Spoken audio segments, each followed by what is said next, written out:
नमस्कार, मी हेमंत देसाई. लई भारीच्या प्रेक्षकांना, वाचकांना राम राम. महाराष्ट्राच्या पुढे अनेक प्रश्न आत्ता आहेत हे आपल्या सगळ्यांना माहिती आहे. मुख्यतः कोळशाचं संकट आहे, विजेचं संकट आहे आणि वीज नाही तर उद्योग नाहीत, व्यापार नाही. आत्ता कुठे करोना महामारीपासून आपण सावरायला लागलो असताना हे पुन्हा संकट कोसळलेलं आहे. महाराष्ट्रावरती इतर अनेक संकट आहेत. बेरोजगारीचं संकट आहे, मुख्यतः महागाईचं संकट आहे आणि केवळ महाराष्ट्रावर नाही, देशावरती संकट आहे. आणि याच्यामध्ये खाद्यतेलांपासून, डाळींपासून, भाज्या, फळं, दूध सगळंच्या सगळं महाग झालेलं आहे. परंतु केंद्र सरकार आणि राज्य सरकार यांच्यामधल्या राजकारणामुळे जनतेच्या मूलभूत प्रश्नांकडे मुख्यतः राजकारण्यांचं दुर्लक्ष झालेलं आहे. सर्वसामान्य गोरगरीब जनता जी आहे ती अक्षरशः बरडली जात आहे, पण त्याची कोणालाही काहीही पर्वा नाही. एकीकडे नमाज, भोंगे यासारखे विषय उकरून काढले जात आहेत आणि महाराष्ट्रामधलं वातावरण प्रदूषित करण्याचा पद्धतशीरपणे प्रयत्न चाललेला आहे. जणू काही हे भोंगे काढले नाहीत तर महाराष्ट्र हा देशामध्ये मागे राहील, महाराष्ट्राची प्रगती होणार नाही असं दाखवलं जात आहे आणि मुदत घालून दिली जात आहे, धमक्या दिल्या जात आहेत, इशारे दिले जात आहेत. आता हा प्रश्न धार्मिक प्रश्न नाही आहे. एकीकडेच म्हणायचं की भोंगे असेल, नमाज असेल, हा सामाजिक प्रश्न आहे, पण त्याला डूब जी दिली जाते, त्याला वळण दिलं जातं आहे, ते धार्मिक वळण दिलं जातं आहे. दुसरीकडे महाराष्ट्रात पोलिसांच्या बदल्या झाल्या, त्या पुन्हा त्यांना स्थगिती देण्यात आली, त्यावरून राजकारण सुरू झालेलं आहे. एकदा हे राजकारण सुरू झालं की महावसुली सरकार म्हणून आरडाओरडा केला जातो. जणू काही महाराष्ट्रातलं महाविकास आघाडीचं सरकार एकही चांगलं काम करत नाही. सर्वच्या सर्व चांगली कामं जी आहेत ती फक्त मोदी सरकार आणि देवेंद्र फडणवीस सरकार यांनीच केलेली आहेत. जगात कोणालाही दुसऱ्याला काहीही काम करता येत नाही असं एक चित्र निर्माण करण्याचा प्रयत्न चाललेला आहे. आजचा विषय आहे तो रवी राणा आणि नवनीत राणा यांचा आहे. ज्या पद्धतीने मनसेने एकदम नमाज आणि भोंगे हा विषय केला आणि महाराष्ट्रातल्या राजकारणाची दिशा बदलवली. आपल्या सगळ्यांना माहिती आहे की मनसेला आता भाजपची फूस आहे, भाजपचा सपोर्ट आहे आणि तो कशा प्रकारचा पाठिंबा आहे तो दिवसेंदिवस ठळकपणे दिसून येते. कारण जे भाजपच्या अजेंड्यावरचे कार्यक्रम आहेत आणि जे भाजप थेटपणे मुद्दे उपस्थित करू शकत नाही कारण केंद्रात सत्तेवर आहेत, ते विषय मनसेने उपस्थित करायचे अशी ही स्ट्रॅटेजी आहे. आणि त्या पद्धतीने मराठी मतं आणि वादाचा ज्यांना समर्थन आहे हिंदुत्ववादाला, अशी मतं जी शिवसेनेकडे जी मराठीमध्ये ते आपल्याकडे वळावीत, मनसेकडे वळावीत असा प्रयत्न चालू आहे. आणि याच इराद्याने रवी राणा आणि नवनीत राणा यांचासुद्धा पद्धतशीरपणे उपयोग भारतीय जनता पक्ष करून घेते.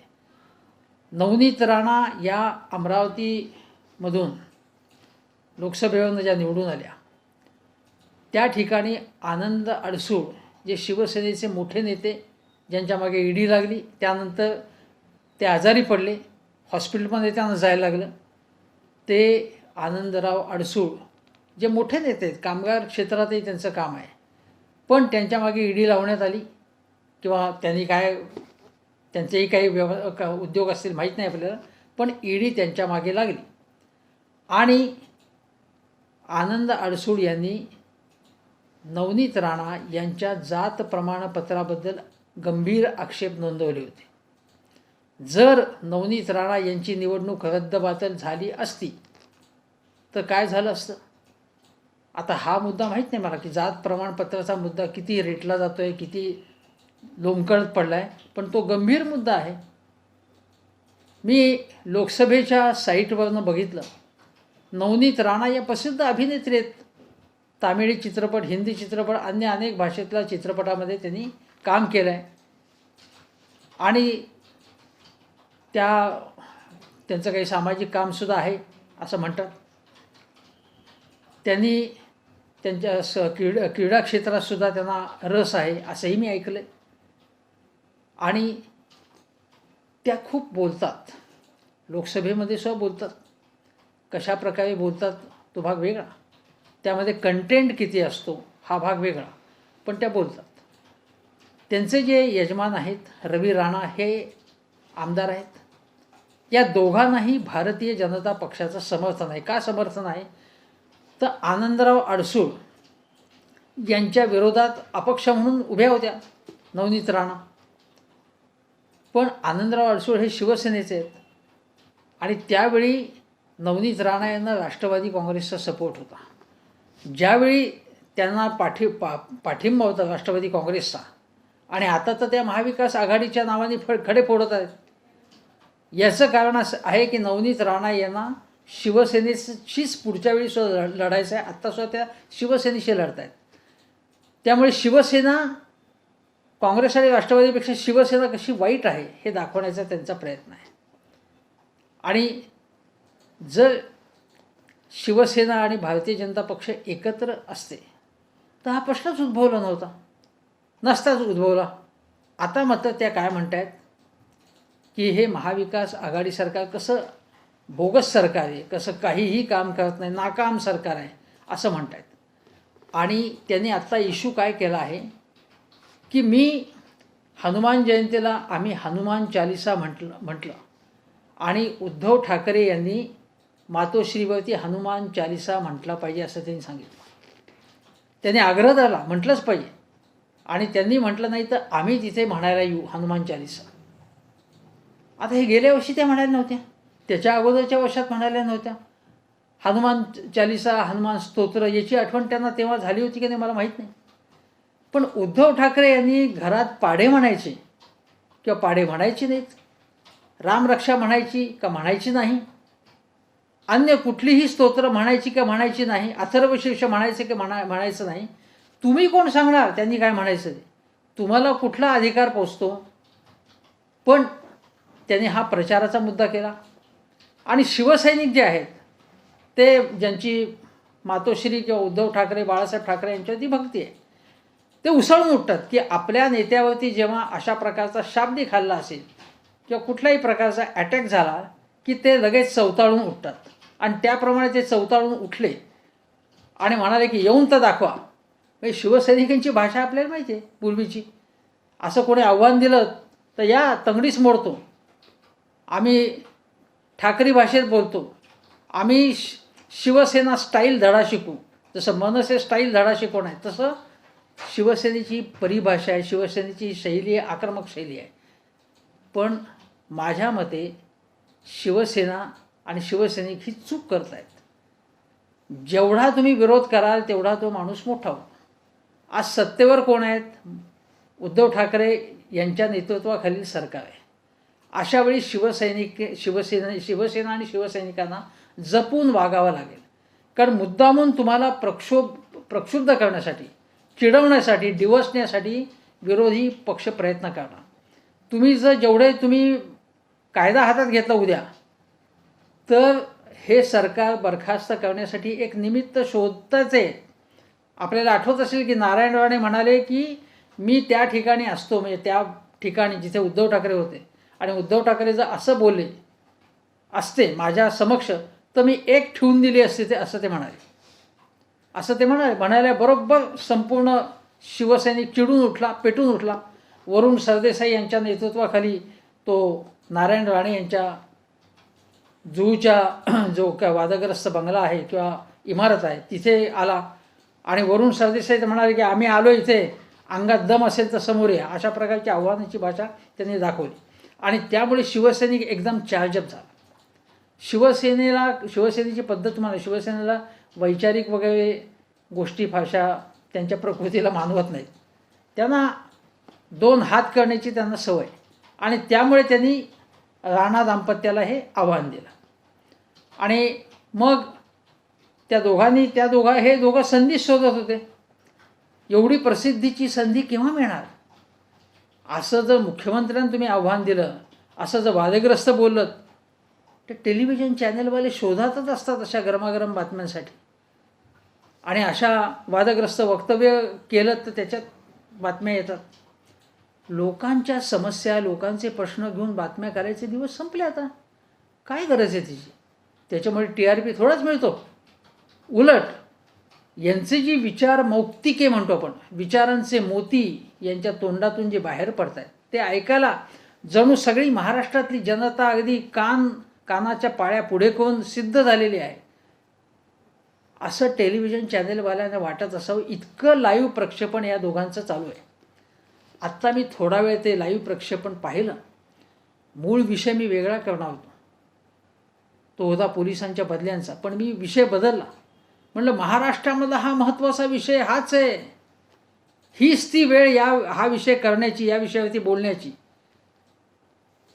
रवी राणा आणि नवनीत राणा यांना संजय राऊत यांनी बंटी व बबली असं संबोधलं. कोणी कोणाला काय संबोधावं हा ज्याचा त्याचा प्रश्न, मी त्याच्याबद्दल बोलत नाही, पण संबोधलं त्यांनी तसं. आता हे बंटी और बबली हे त्या चित्रपटात अभिषेक बच्चन यांच्या चित्रपटामध्ये हे दोघं चोर असतात.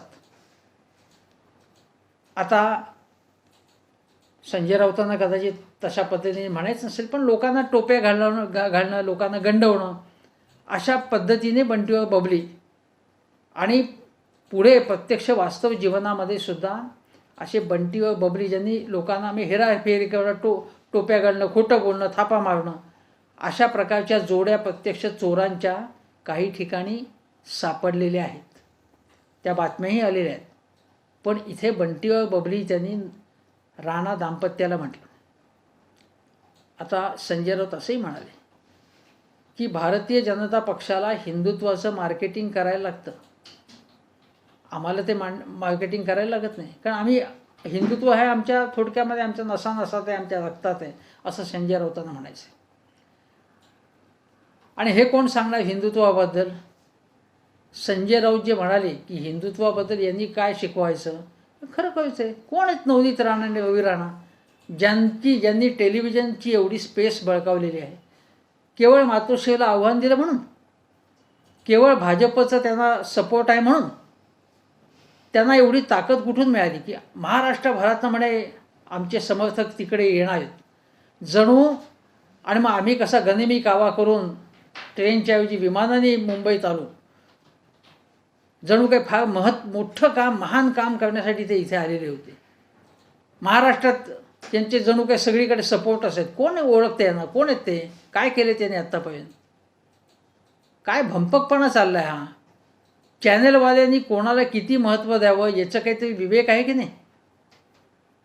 आम्ही वर्तमानपत्र किंवा याच्यामध्ये संपादक म्हणून काम करताना कुठल्या बातमीला किती महत्त्व द्यायचं, कोणाला किती महत्त्व द्यायचं, याचं तारतम्य आम्ही ठेवत होतो. हे काय चाललं आहे? कोणी काय वाटेल ते बघतोय आणि रोज दाखवतात ते अर्धा तास. काल एका नेत्याने वादग्रस्त वक्तव्य केलं. ते वादग्रस्त वक्तव्य असे जेव्हा आतताई किंवा वादग्रस्त दोन समाजामध्ये तेढ निर्माण करणारं काही असेल तर ती वाक्य काढून टाकायची असतात. तो भला नेता काही म्हणला असेल, चुकीचं बोलला असेल, पण ज्यामुळे समाजात तेढ निर्माण होते ते डायल्यूट करायचं असतं. नाहीतर पत्रकारांची, संपादकांची जबाबदारी काय? सामाजिक सौहार्द टिकून राहणं हे महत्त्वाचं आहे का नाही? आणि महाराष्ट्रापुढचे, देशापुढचे कोणते प्रश्न महत्त्वाचे आहेत हे लक्षात घेतलं पाहिजे ना. केवढी स्पेस देता तुम्ही त्यांना? आता हे काय म्हणाले गृहस्थ, दोघंही दाम्पत्य काय म्हणत होते की आम्ही लोकसभेला, राज्यसभेला लोकशाहीचं मंदिर समजतो. मग बाकीचे लोक काय समजतात? धर्मशाळा समजतात. जणू काय आपण काय मोठा विचार मांडतोय असं. आणि ते म्हणाले की आम्ही धर्माचा प्रसार आम्ही लोकशाहीच्या मंदिराच्या बाहेर करतोय. धर्माचा प्रसार करण्यासाठी तुम्हाला लोकांनी निवडून दिले का? लोकांची कामं करायला निवडून दिले तुम्हाला? कशासाठी दिले? स्पष्ट शब्दात विचारण्याची वेळ आहे. काही तुम्हाला विवेक, शहाणपण, संयम नावाची गोष्ट काही माहिती आहे की नाही? की केवळ उचलली जीभ लावली टाळायला? दुसरं ते काय म्हणाले, राज्यावरील संकट दूर व्हावं, सगळ्या समस्यांचं निवारण व्हावं. शनीचा फेरा लागला आहे राज्याच्या मागे आणि म्हणून हनुमान चालिसा आम्ही म्हणतोय. अंधश्रद्धा म्हणून जे असते, अंधश्रद्धा निर्मूलन कायदा आपल्याकडे झाला आहे की नाही? अनीस अंधश्रद्धा निर्मूलन समिती दाभोळकर आणि त्यांची टीम, मुक्ता दाभोळकर असतील, हमीद दाभोळकर असतील, आता अविनाश पाटील असतील, हे लोक ज्यासाठी काम करत आहेत, आपल्याकडे कायदा आला त्यासाठी. अशा प्रकारच्या सगळ्या बोगस प्रथांना बंदी व्हावी, शिक्षा व्हावी, अशा लोकांना गंडवणाऱ्या, धार्मिक श्रद्धेच्या नावाने लोकांना फसवणाऱ्यांना अटकाव व्हावा, अंधश्रद्धेचा प्रसार होऊ नये म्हणून कायदा झाला. आणि तुम्ही म्हणताय हनुमान चालीसा म्हणायचा की शनीचा फेरा जाईल, संकट दूर होतील. मग लोकांनी काय करायचं? लोकांनी काही मेहनत नाही करायची, परमेश्वर सगळं करेल.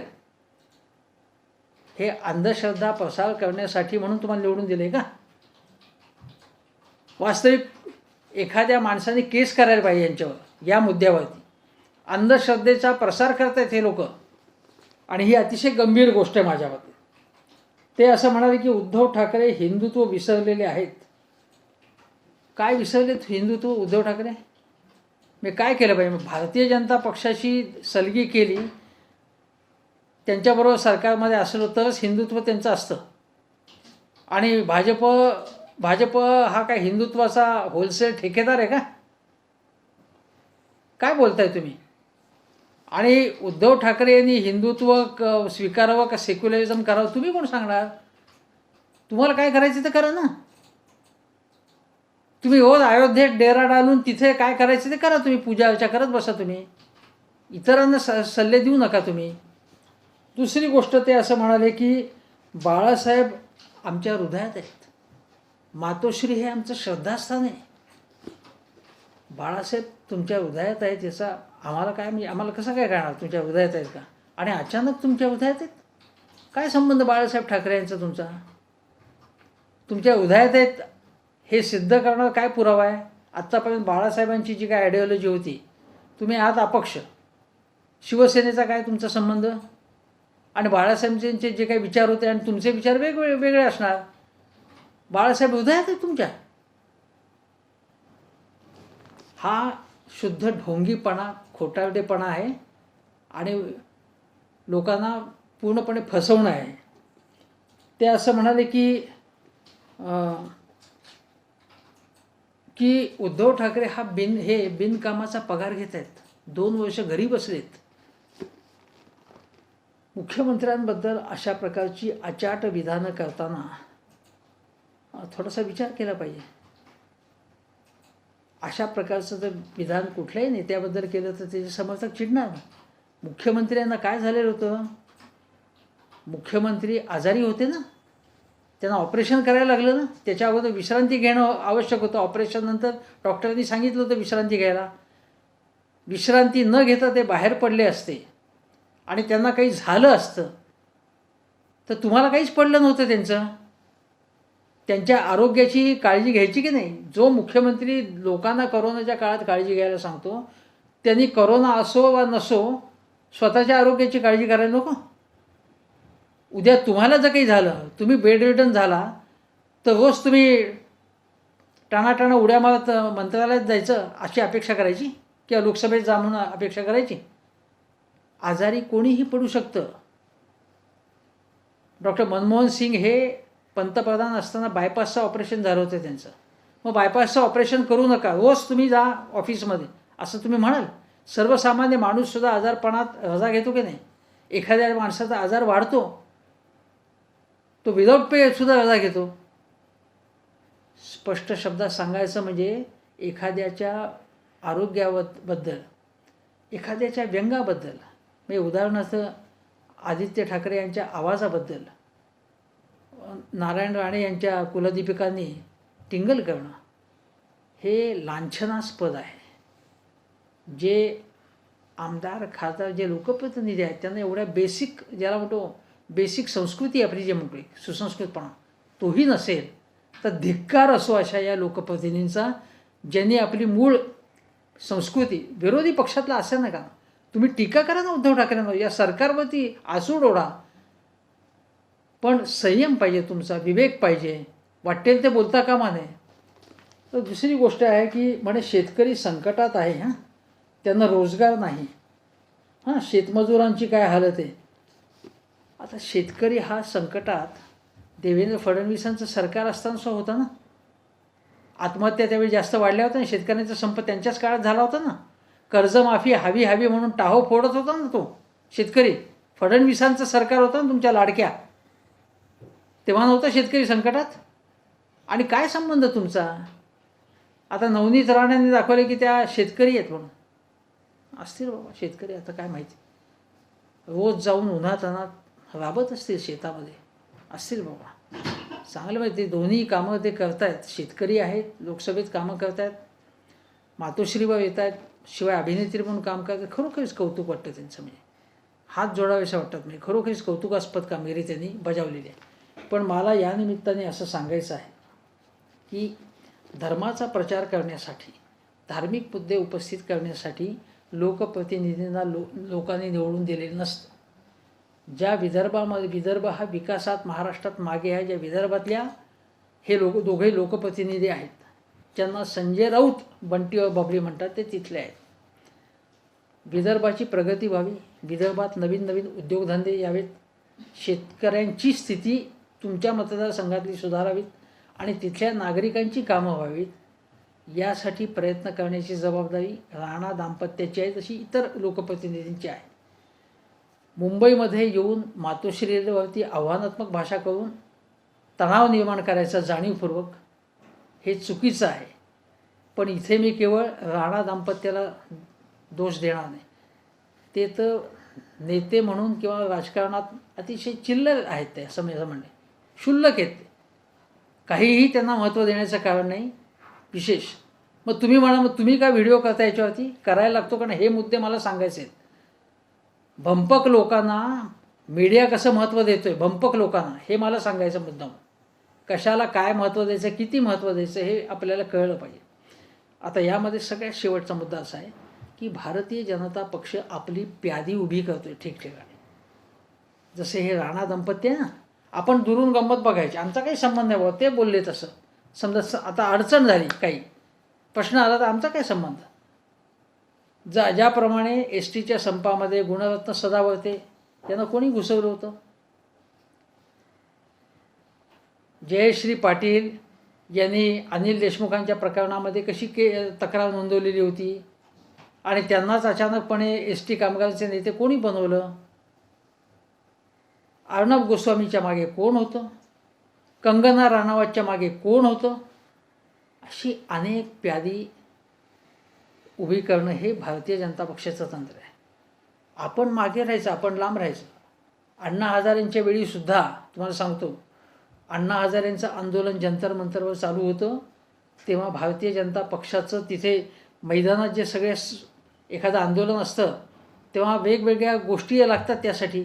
सतरंजा, लोड, तक्क्या, पंखे, लोकांची खाण्यापिण्याची व्यवस्था, पाण्याची व्यवस्था, हे सगळं बघायला लागतं.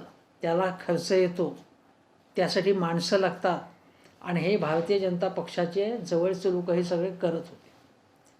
जेव्हा आंदोलनाला फारसा प्रतिसाद नव्हता सुरुवातीला, तोपर्यंत भाजपचे लोक, मी अनेक टेलिव्हिजनच्या चर्चासत्रात असताना ते म्हणायचे, नाही आमची सहानुभूती आहे त्यांची, पण आमचा काही संबंध नाही त्यांच्याशी. आणि ज्यावेळी आंदोलन यशस्वी झालं तेव्हा म्हणाले की आम्हीच केलं ते आंदोलन, आम्हीच होतो अण्णांच्या मागे. हे अशा प्रकारे हे भारतीय जनता पक्ष हे अत्यंत लबाड लोकांचा पक्ष येतो, हे लक्षात ठेवा. आणि म्हणून अशी वेगवेगळी प्यादी ही उभी करतात. अक्षय कुमार हे असंच प्याद नट, किती टेलिव्हिजन क्षेत्रात त्यांची माणसं आहेत. मीडियामध्ये आता आपल्याला माहिती आहे, मीडिया तर त्यांचाच आहे. आता काही अपवाद वगळले संपूर्ण मीडिया त्यांनी हातात घेतलेला आहे आता. आणि एक लक्षात घ्या, आपण सगळ्यात जास्त आता पब्लिक ॲडव्हर्टायझिंग असते, म्हणजे ॲडव्हर्टायझिंगचा बिझनेस लक्षात घेतला तर कॉर्पोरेटपेक्षा सरकारच्या जाहिराती सगळ्यात जास्त असतात. आणि सरकारच्या जाहिराती मिळवायच्या असल्या तर सरकारला शरण जावं लागतं. मग म्हणून सरकारला शरण जाणारे संपादक नेमले जातात, किंवा सरकारशी पंगा न घेणारे, काही सरकारविरुद्ध न बोलणारे असे लोक असायला लागतात, पत्रकार म्हणून, संपादक म्हणून. असं चाललेलं आहे. त्यालाच गोदी मीडिया म्हणतात आता. आणि हा गोदी मीडिया एकीकडे आहेच, सर्व क्षेत्रामध्ये, सर्व यंत्रणांमध्ये त्यांची माणसं आहेत. आणि विरोधी बोलणारं कोणीच नाही, हे लोकशाहीला घातक आहे. आणि एकीकडे ही प्यादी आहे बसवलेली आहे, तशी ही प्यादी पुढे करायची. या प्यादांना टेलिव्हिजन चॅनल्सनी किंवा सगळ्या सोशल मीडियातनं त्यांना प्रोजेक्ट करायचं आणि विद्यमान सरकारला बदनाम करायचं, हे सध्या चालू आहे. ही लबाडी आपण लक्षात घेतली पाहिजे. आता ही लबाडी म्हणजे आता मी म्हणत नाही, पण हे बंटी व बबली जे संजय राऊत म्हणत आहेत, त्या बंटी व बबलीचे कारनामे आपण आत्ता बघतो इथे काय चालले ते, त्यांना कसं महत्त्व मिळतं आहे ते हे आपण बघतोय. आता त्यांचा स्वार्थ इतकाच आहे की त्यांना शिवसेनेच्या स्थानिक निवडणुकीमध्ये त्यांना पुढच्या वेळीसुद्धा पराभूत करायचं आहे. आणि शिवाय प्रसिद्धी मिळाली तर कोणाला नको आहे? प्रसिद्धी तर हवीच आहे यांना. ती प्रसिद्धी मिळवण्यामध्ये राणा दाम्पत्य यशस्वी झालेलं आहे. पण राणा यांच्या विचारांचं नवनीत म्हणजे ज्याला आपण लोणी म्हणू, ते काहीच नाही आहे. केवळ नावातच नवनीत आहे, काहीही त्यांच्या विचारामध्ये नाही आहे. संपूर्णपणे बाळासाहेब हिंदुत्व वगैरे गप्पा मारायचे आणि शिवसेनेला टार्गेट करणं हे एकमेव हेतू आहे, जो हेतू देवेंद्र फडणवीस आणि त्यांच्या पक्षाचा आहे. ते पूर्णपणे त्यांना प्रोत्साहन, त्यांचं प्रत्यक्ष प्रोत्साहन मागू आहे. आता कोणी विचारलं की याचा पुरावा काय? पुरावा काहीच नाही.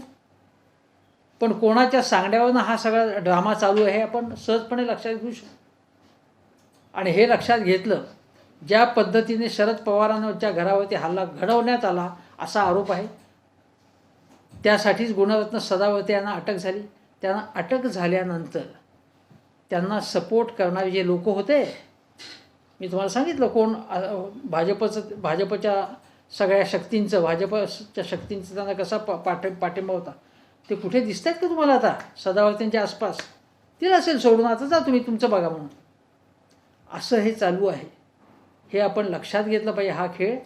आणि म्हणून राजकारणातल्या सगळ्याच, मी या कोणाला उद्देशून एकाला उद्देशून म्हणत नाही, मी राजकारणात सगळीकडे बंटी व बबलीचा खेळ चालू आहे.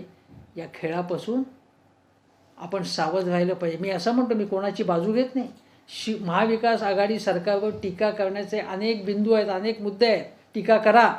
पण टीका करताना लबाडी दिसू नये. टीका करताना तीसुद्धा काही मुद्द्यांवरती आधारित असली पाहिजे. आणि मुख्य म्हणजे मुंबईतलं आणि महाराष्ट्राचं वातावरण ढवळून बिघडवता कामा नये. शांतता, कायदा आणि सुव्यवस्था राखली गेली पाहिजे. आणि शिवसैनिकांनीसुद्धा ओव्हर रिॲक्ट होऊन राणांना जे महत्त्व दिलेलं आहे ते अतिशय वेडेपणाचं आहे, अविचारीपणाचं आहे. शिवसैनिकांनी आणि शिवसेनेच्या नेत्यांनी विचार केला पाहिजे की कोणाला आपण मोठं करतो आहे, काय करतो आहे, दुर्लक्ष करायला पाहिजे. हनुमान चालीसा तिथे म्हटलं असतं काय बिघडलं असतं? मातोश्री कोसळलं असतं का तिथे? म्हटलं असतं तर म्हटलं असतं, तिथे काय बिघडलं असतं? इग्नोर करायचं, लक्षच द्यायचं नाही त्यांच्याकडे. पण शिवसेनेचा हा स्वभाव नाही. आता भोग आपल्या कर्माची फळं, एवढंच म्हणतो आणि इथेच थांबतो.